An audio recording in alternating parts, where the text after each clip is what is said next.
You are looking at Julian's pronunciation guide, where we look at how to pronounce better some of the most mispronounced words in the world, like this other curious word. But how do you say what you're looking for today?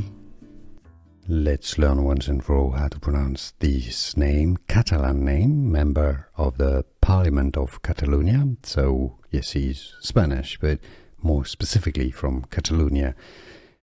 And so this is from Catalan language, Carles, that's Catalan for Carlos or Charles, of course, but in Catalan, Carles Puigdemont, Carles Puigdemont. Yes, that's Catalan language. If you cannot pronounce it perfectly, you can say Carles Puigdemont. Here are more videos on how to pronounce more confusing words and names too many mispronounced. Like this video if you found it useful. I appreciate your support. I'll see you soon and thanks for watching.